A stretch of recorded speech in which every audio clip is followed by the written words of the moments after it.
देखिए, जब भी आप लोग परेशान होते हैं ना, तो याद रखिएगा अल्लाह सुब्हानहू तआला ने क्या फरमाया था, वस्ताईनु बिस्सब्री वस्सलाह। अल्लाह सुब्हानहू तआला से सब्र और नमाज के साथ मदद मांगो। और फिर अल्लाह सुब्हानहू तआला ने फरमाया कि इन्नहा लकबीरतन, कि ये बहुत मुश्किल है, इल्ला अलल खाशिईन, लेकिन जो अल्लाह सुब्हानहू तआला से डरते हैं ना, जो खशियत इख्तियार करते हैं, उनके लिए मुश्किल नहीं होता। लेकिन देखिए, हम में से हर कोई तो आजमाया जा रहा है। कोई औलाद से आजमाया जाता है, कोई खामन से आजमाया जाता है, कोई दोस्तों से आजमाया जाता है, कोई सेहत से आजमाया जाता है, कोई पैसे से आजमाया जाता है, कोई कारोबार से आजमाया जाता है। आजमाइश तो हर तरह की आती है। बस हमने क्या करना है कि सब्र के साथ और नमाज के साथ अल्लाह सुब्हानहू तआला से मदद मांगते रहना है, क्योंकि अल्लाह सुब्हानहू तआला ने तो खुद फरमाया कि वस्ताईनु बिस्सब्री वस्सलाह, कि अल्लाह से मदद मांगो नमाज और सब्र के साथ। इन्नहा लकबीरतन, कि ये बहुत मुश्किल है।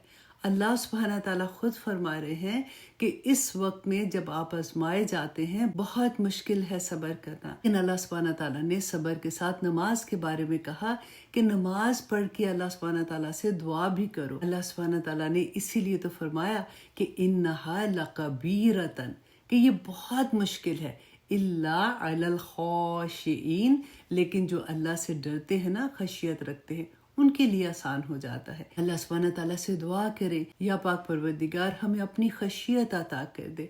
हज़रत आयशा रज़ी अल्लाह पूछा था रसूलुल्लाह सल्लल्लाहु अलैहि वसल्लम से कि ये कौन लोग हैं जो शराब पीते हैं, जुआ खेलते हैं, फहाशी करते हैं, वो लोग अल्लाह से डरने वाले हैं? रसूलुल्लाह सल्लल्लाहु अलैहि वसल्लम ने फरमाया था कि नहीं आयशा, ये वो लोग हैं जो नमाज पढ़ते हैं, ज़कात देते हैं, रोज़े रखते हैं, और उसके बावजूद अल्लाह सुब्हानहू तआला से डरते हैं कि हमारी इबादत में कोई ऐसी कमी तो नहीं रह गई कि अल्लाह सुब्हानहू तआला उसको कबूल ना करे। अल्लाह सुब्हानहू तआला हम सबको सब्र करने वाला और तवक्कल करने वाला बना दे। आमीन सुम्मा आमीन।